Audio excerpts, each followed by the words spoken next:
well এই ফটোখনৰ পৰা কিমান যে মিম বনিলে তাৰ কোনো হিচাপ নাই ৰাইট কিন্তু মিমৰ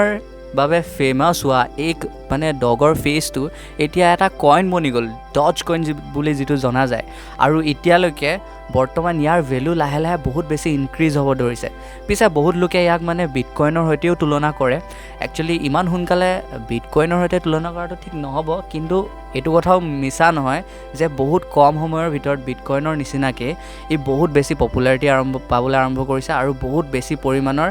ৰিটাৰ্ণ মানে ইনভেষ্টাৰবিলাকক দিছে মানে ৰিটাৰ্ণৰ কথা যদি মই চিম্পলি যদি কওঁ 2021 চনৰ জানুৱাৰীলৈকে অলমষ্ট 1900% ৰিটাৰ্ণলৈকে দিছে যিসকলে ইনভেষ্ট কৰিছে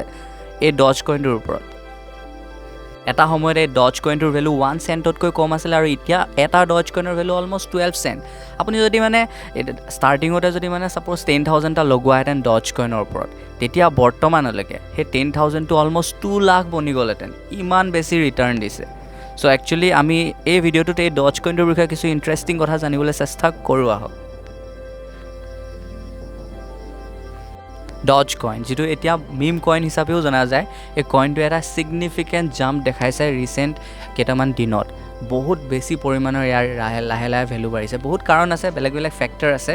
চ' আমি এই ভিডিঅ'টোত একচুৱেলি কোনে বনাইছিলে ডজ কইনটো কেনেকৈ ইমান বেছি পপুলাৰ হ'ল এইবিলাক কথা জানিম আৰু এই ডজ কইনটো একচুৱেলি মানে ষ্টাৰ্টেড মানে এটা জোক হিচাপে হৈছিলে চবেই ধেমালি হিচাপে লৈছিলে কিন্তু এতিয়া ইয়াৰ কিবা এটা একচুৱেলি ভেলু আছে চ' বনাইছিলে মানে দুজন ছফ্টৱেৰ ডেভেলপাৰ বিলি আৰু পালমাৰ বুলি দুজন ছফ্টৱেৰ ডেভেলপাৰ ষ্টাৰ্টিঙতে পালমাৰ নামৰ যিজন ছফ্টৱেৰ ডেভেলপাৰ আছিলে তেখেতে মানে ডজ কইনটোৰ মানে বিষয়ে চৰ্চা মানে ভাবিছিলে তেতিয়া মানে ডজ কইন মানে এই মিমটো আৰু ক্ৰিপ্ট' কাৰেঞ্চি বহুত বেছি ফেমাছ হৈ আছিলে তো এই মিমটো এই ডজৰ যিটো মিম এই মিমটো আৰু ক্ৰিপ্ট' কাৰেঞ্চি মানে কনচেপ্টটো মিলাই পেলানি এই ডজ কইনটোৰ কথা ভাবিছিলে প্ৰথমে পালমাৰে চ' তাৰ কাৰণে পালমাৰে ইনফেক্ট কি ৱেবছাইট এটাও মানে কিনি লৈছিলে হোষ্টিং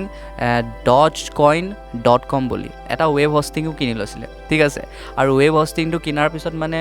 বিলিয়ে বস্তুটো ন'টিছ কৰিছিলে আৰু মানে কি হৈছিলে যেতিয়া লাহে লাহে মানে এই বস্তুটো মানে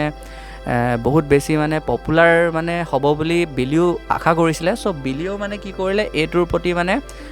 ইণ্টাৰেষ্টেড হ'ল আৰু বিলিও ভাবিলে যে মই এইটোৰ ক্ষেত্ৰত মানে যোগ দিওঁ তেখেতক চ' দুইটাৰে মিলিলে প্ৰথমে মিলা নাছিলে পিছত দুইটাই মিলিলে আৰু বিটকইনৰ মানে বহুত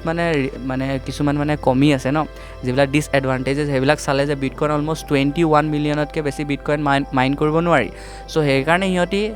ডজ কইনৰ যিবিলাক অ'পেন চ'ৰ্চ কোড বিটকইনৰ কিছুমান চ'ৰ্চ কোড ইউজ কৰিলে কিন্তু ডজ কইনৰ এনেকুৱাকৈ বনালে যাতে এটা সময়ত অলমষ্ট